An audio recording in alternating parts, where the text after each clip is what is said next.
เอาแล้วเนาะมาในคณะนี้ก็ขอกราบสวัสดีอืมไอ้น้องทุกคนเนาะที่ว่าหำเล่ๆหำเตาหำลำๆหมดทุกคนเนาะซึ่งอันเมื่อนี้ค่อยจะมาสอนเกี่ยวกับการแปลภาษาที่ว่าเขาบ่จำเป็นที่ว่าจะต้องไปโหลด Google อันแปลภาษาที่ให้มันเปลืองเนื้อทีเขามีวิธีสอนยกตัวอย่างตัวนี้เนาะไปอันไหน Google แปลภาษาตัวนี้เนาะ บ่จำเป็นไปโหลดตัวเนี้ยมันเสียเวลา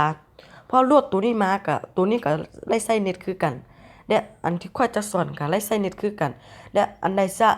ดีกว่าหรืออันใดจะง่ายกว่าอันนี้จะต้องโหลดอันนี้ออกมาถ้าอันโทรศัพท์ของไผที่ว่าอันมีความจำหลายเนาะสำหรับผู้ที่ว่ามีมือถือสำหรับอันโทรศัพท์ที่ว่าความจำ8กิกอีหยังก็บ่ต้องจำเป็นที่ต้องโหลดเนาะซึ่ง ค่อยมีวิธีสอนซึ่งเข้าไปที่ Google แล้วก็พิมพ์คำว่าแปลเนาะมันก็สิออกมาแล้วก็เข้าไปตรงนี้บอนนี้ Google แปลภาษาเนาะ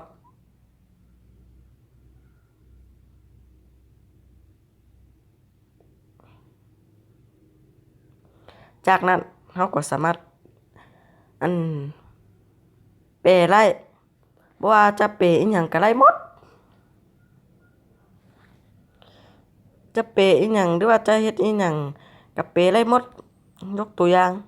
เขาจะแปลอันภาษาอังกฤษหรือภาษาอีหยังก็ได้เขาจะแปลภาษาจีนลาว